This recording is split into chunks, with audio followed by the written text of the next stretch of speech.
How can we expect impartiality when those who sit in judgment are the very same people who compete for and corner government projects worth billions of pesos? Session suspended. Ano yan, madam? Lokohan? Session resume tapos session suspended. Ano kayo, mga siraulo? Nako, matindi ho ito mga kababayan. Rigo doon sa House of Representatives, panoorin ho natin. Parang mapapalitan na ho ata itong si Martin Romualdez ngayong araw na to. Ito, gang. Wala ho itong audio. Kumbaga, antabay lang ho tayo kung ano yung mga susunod na kaganapan dyan sa House of Representatives. Nag-uusap-usap po yung mga congressman eh. Tayo naku-curious ano kaya pinag-uusapan itong mga buhaya na to, di ba? Ayan ho sila mga kababayan. Magsisession sila tapos biglang isususpende. Hindi natin alam kung ano nangyari. Nagkagulo ba sila, di ba? Abangan natin mga kababayan. Ayan. Oh. Sana meron na mag-move para ibakantehin ng pwesto ng speaker, no? Para at least kung saan man, ano man mangyari dyan sa mga susunod na kaganapan dyan, yung pagdinig sa mga flood control issue, yung tipong matalakay na talaga ng puspusan. Yung tipong, whitewash, ika nga ni Atty. Vic Rodriguez Nagkakaroon ng cover-up di ba?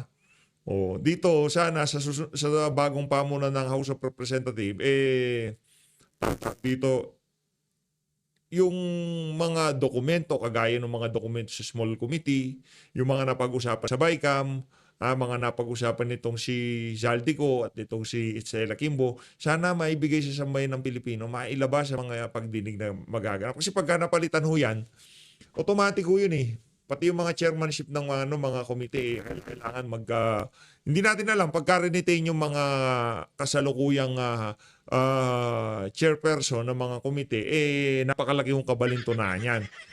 Ibig sabihin, naglokohan na naman ho tayo, di ba? Kasi ba't pa tayo magpapalit ng speaker? Gayong hindi rin nang pala natin papalitan yung mga chairperson ng mga komite, di ba? Tayo natin, ayan na. Mag-uumpisa na. Wala, ayan. Pagka linagay na ho yung, yung pamalo na yan, yan yung hudyat na magkakaroon na talaga ng mabuti-buting development ngayon. Siguro napipressure na rin itong si Romualdez sobrang nai-stress na siya. Kasi mayat-maya yung banggit sa pangalan nilang dalawa nitong si Zaldico. Ayun pinokpok yung yung martilyo. Ano nangyari? Ano nangyari doon? Pagka-resume, suspended kagad. Session resume. Session suspended. Ano yan, madam? Lokohan? Session resume tapos session suspended. Ano kayo, mga siraulo? Tinatanong ko ano yan? Session resume. Pagpukpuk mo, session suspended. Ulitin natin. Ito, lokohan. Lights, camera. Action, Session resume. Session suspended. Ano yun? Para Session yun? resume. Session suspended. Ano parang tanga lang, ganun? Session resume tapos session suspended? Lang yan, pinagod nyo lang si kuya. Lang yan talaga itong mga to. Session resume tapos session suspended. Forward natin. Mga walang yang to, pinagluloko nyo sa bayan ng Pilipino, daming nag-aabang. Ito, lipat na. Ito, game. Totoo na. Game na. Session resume. Majority Leader. Madam Wag mo Speaker, I move that we isususpend yan, take up langya ka. additional reference of business. The Secretary General is directed to read the titles of the bills Excited and na ako dito kay resolutions. Congressman Kiko Barzaga. Additional reference of business, bills on first reading. House Bill 4530, enhancing the medical access of OFWs and their families. To Representative Macapagal Arroyo. to the Committee on Health. House Bill 4531, institutionalizing the Abang. annual grant of the World Teachers' Day incentive benefit for public school teachers by Representatives Gonzales, Christopher Sheen, and Libanan. To the Committee on Basic Education and Culture. Tuloy natin. And reporting requirements of the fund utilization and status of program project implementation of the Local Government Support Fund as attested by the respective local chief executives. To the Committee on Appropriations. Letters dated September 10, 2025 of the Executive Secretary, Office of the President, Malacanang, transmitting two original copies each of Republic Act numbers 12254 to 12265, which were signed by President Ferdinand Romualdez Marcos Jr. To the Archives. Majority Leader. Madam Speaker, I move that to suspend session until tomorrow, September 17 at 3 o'clock in the afternoon. Session suspended. Nasaan yung palitan? Langyang yan. Lilipat na nga ho tayo mga kababayan. Ano ba yan? Matter of personal and collective privilege. Outrage. Outrage, Mr. President, over a law that was meant to regulate the construction industry, but has now been twisted into a weapon of abuse, greed, and corruption. Ang tinutukoy ko po ay itong Republic Act number 4566 o ang Contractors License Law. At sa ilalim ng batas na nag-amyenda dito ay ang Philippine Contractors Accreditation Board o PCAB na siyang nagbabantay, nangangasiwa at nagre-regulate sa industriya ng lahat ng konstruksyon sa Pilipinas. Maganda po ang batas na ito, maganda po ang layunin, Ginoong Pangulo. Ngunit may malaki pong problema.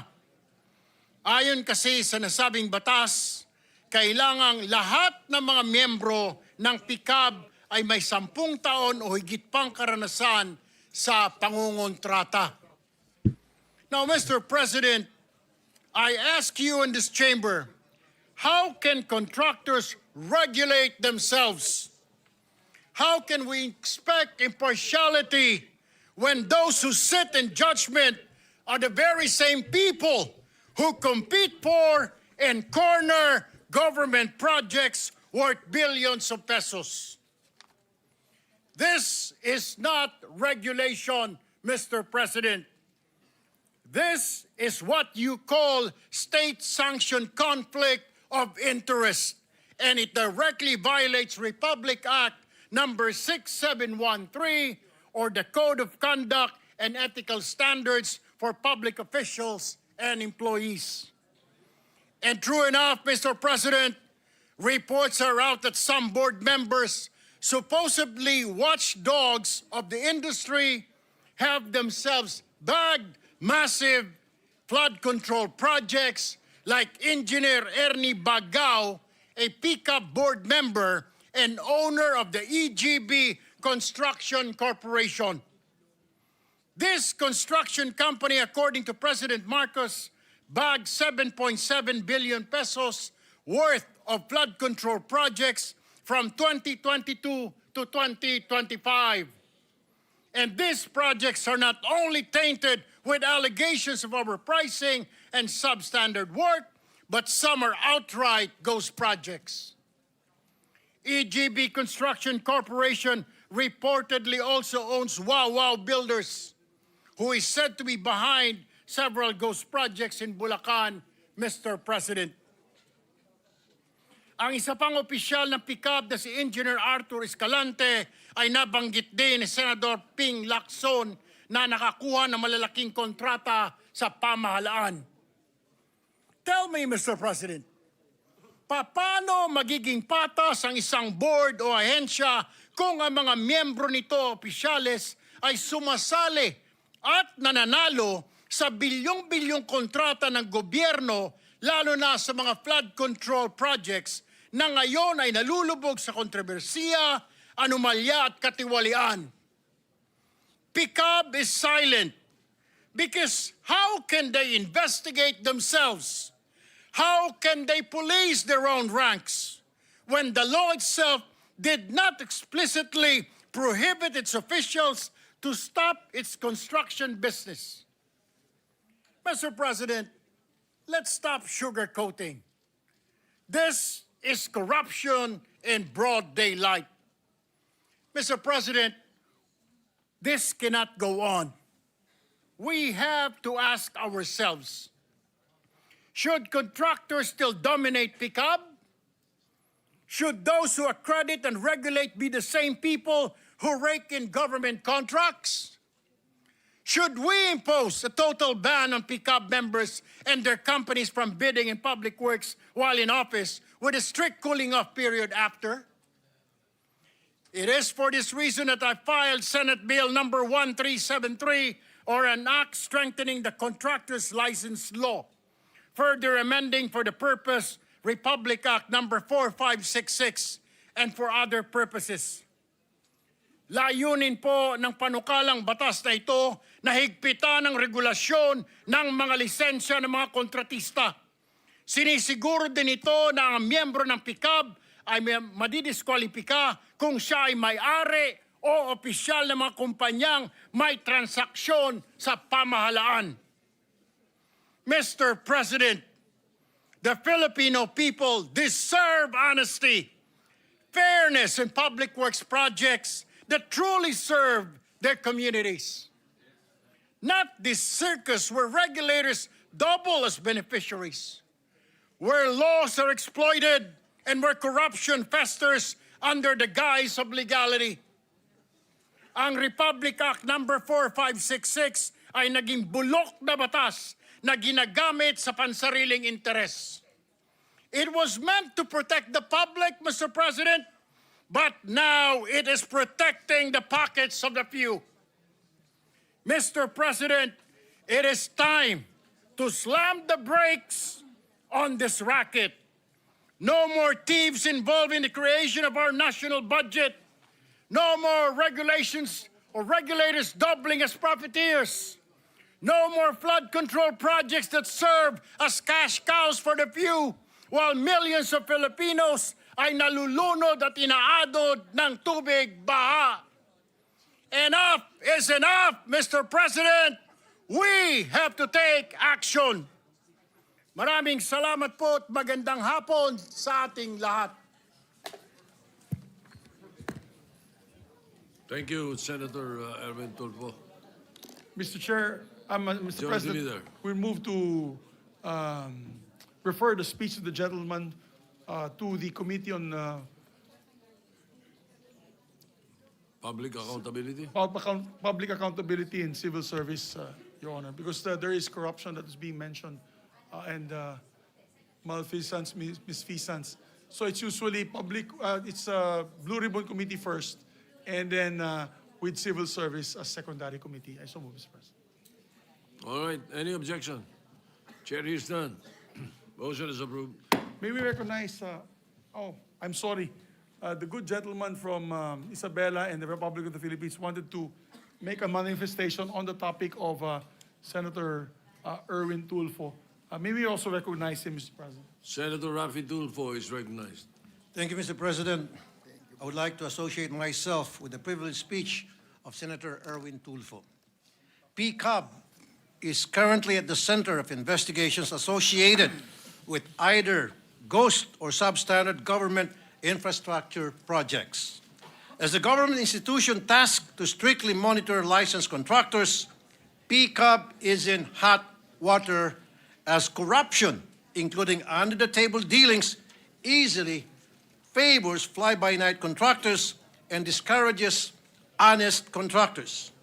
PCAB, together with its parent agency, the Construction Industry Authority of the Philippines, or SIAP, should be made accountable with this mess. Hindi po sapat ang resignation ng ilang opisyal ng PCAB upang ayusin ang problemang ito. There should be major reforms to improve the licensing and accreditation process.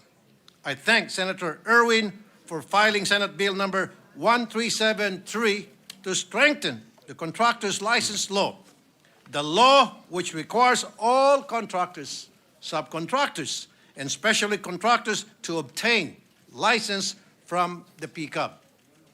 In line with this, Mr. President, is a gentleman from Palawan, Ilocos, and Davao willing to answer a few questions.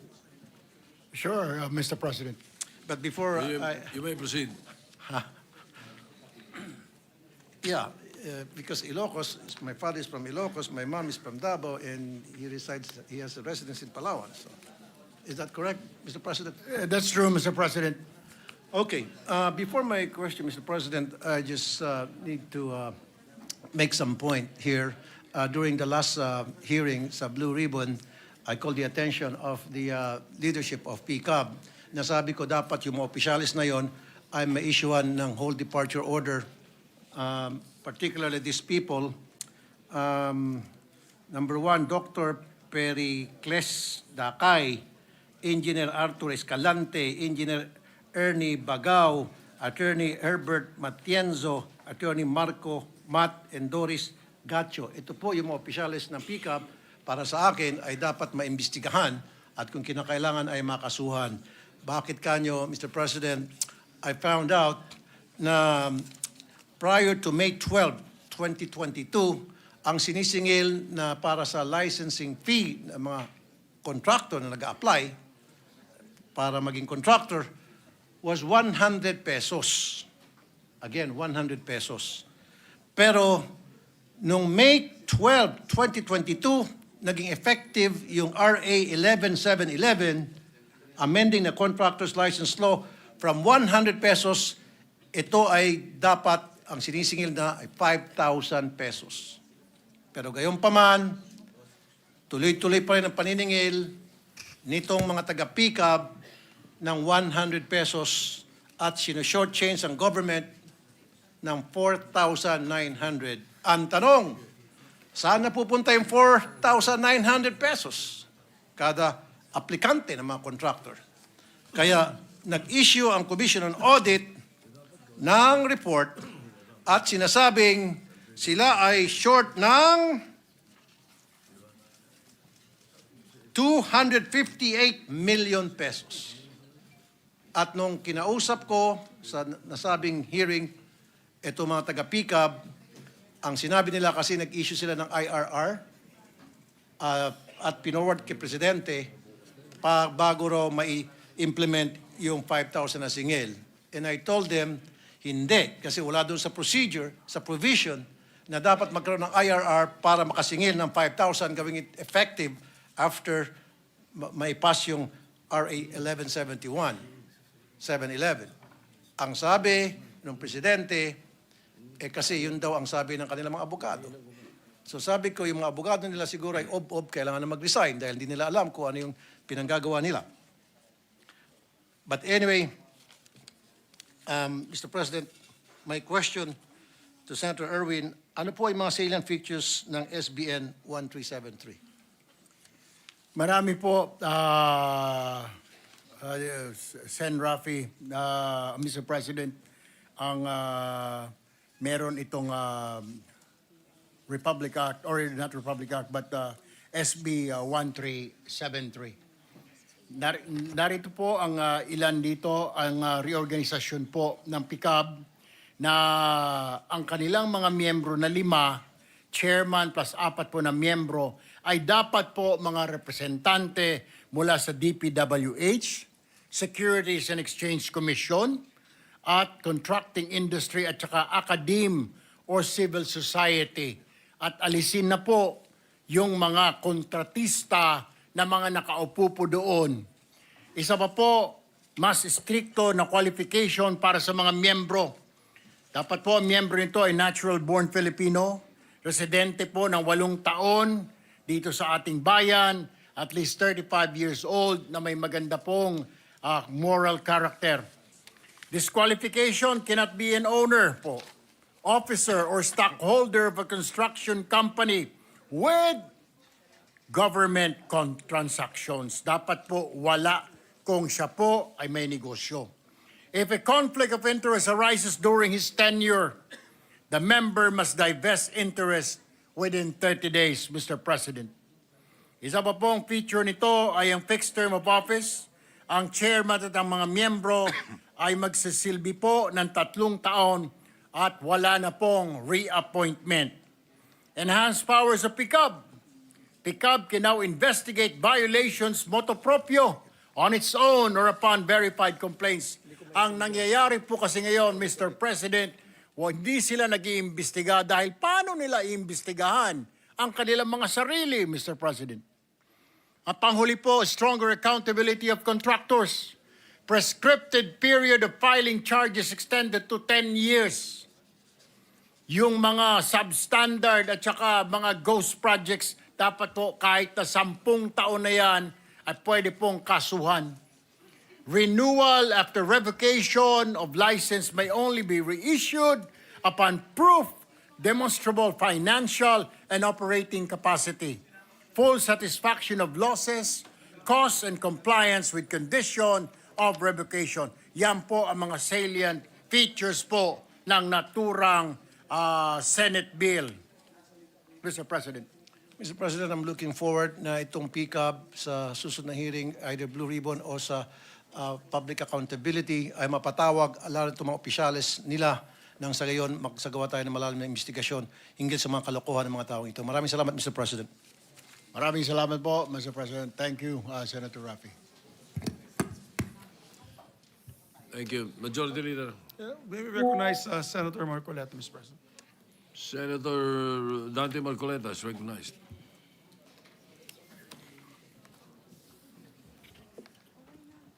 Thank you, Mr. President. Is our colleague, Mr. President, still amenable for a few clarificatory questions by way of interpellation? Yes, Mr. President. Mr. President, is our honorable colleague aware of the fact that the 15 contractors identified by the President of the Philippines in his initial report about the anomalous corruption in the flood control projects are not even members of the Philippine Contractors Association?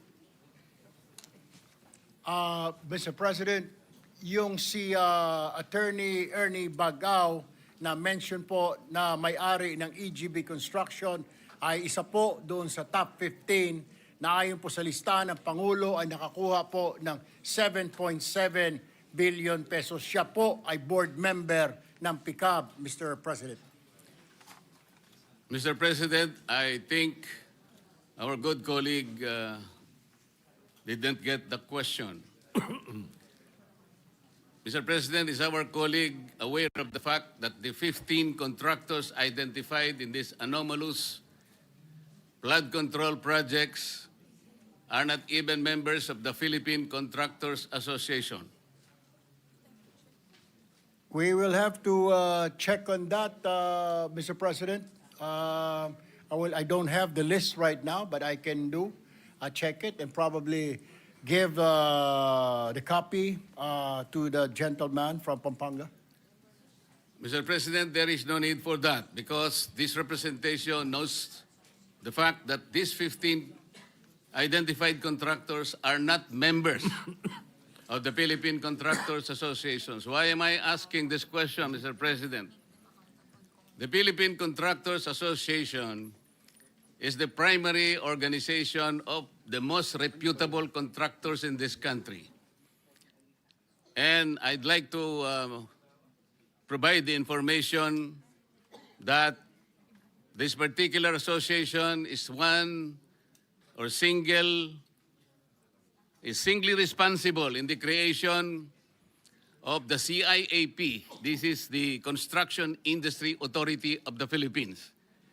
Before that, Mr. President, the construction is not considered as an industry. It is only a sector. At that time, there was a debate, a national debate, that it is contributory to the gross domestic product of our country. It being a sector, it was not recognized as an industry. But because of the Philippine Contractors Association, it espoused a national consciousness that it is a major industry, one that is constructing the very foundation of our infrastructure. It is the one responsible to our skyline. Kaya ko po sinasabi ito, Mr. President, kailangan marinig din po sila. Hindi naman po kung halimbawa nakakita tayo ng ilang kamatis na bulok na nandun po sa isang tiklis ay masisiraan na po yung buong figura ng construction industry in this country. Napakarami po ng reputable. Ito po, kaya ko po sinasabi, baka po sa pagbanat natin doon sa 15 lang, kung tutuusin ay nasasadlak pa sila sa isang investigasyon na ongoing ngayon sa Blue Ribbon Committee. Sana itingnan natin po yung mga matitibay na haligi ng construction industry na sila po yung nagtayo, sila ang nanguna kung bakit nagkaroon po ng CIAP, ng Philippine Contractors Accreditation Board sa ilalim po ng Department of Trade and Industry. Kaya ko po sinasabi ito, Mr. President, bago pa po ako naging congressman, ako po ay nagtrabaho sa isang federasyon ng mga contractors. Ang Philippine Contractors po ay isang matibay na haligi at kasama po sa tinatawag na International Federation of Asian and Western Pacific Contractors Association. Ang ibig po sabihin niyan, tayo po'y bahagi ng isang regional, even a global conglomerate of contractors. Sana po ay matingnan din natin yung paraan kung paano na-develop, kung paano naging bahagi ng ating ekonomiya ang Philippine Construction Accreditation Board sa ilalim ng pamamahala ng Construction Industry Authority of the Philippines na ngayon nga po ay nando na po na bahagi ng ating Department of Trade and Industry. Yun lamang po ang aking gustong sabihin by way of manifestation. Salamat, Senator Erwin, sa pagpapahayag mo ng bahaging ito na maaari nating mapag-usapan in terms of legislation. Salamat po. Maraming salamat, Mr. President. Pero I just want to clarify, Mr. President, that my privileged speech was not about the Contractors Association. It was rather centered on a bill that should amend the Philippine Contractors Accreditation Board, Mr. President. Not specifically on the Contractors Association, but rather yung pong batas na ginawa pa noong Hunyo 19, 1965, lumang-luma na po at parang hindi na po siya applicable to this day, Mr. President. So yun po yung nais ko pala pong sabihin sa aking pong privileged speech. Maraming salamat po, Mr. President. All right, thank you. Majority Leader. Thank you, Mr. President. Mr. President, I'd like to thank the good gentleman for his privileged speech. And I'd like to reiterate that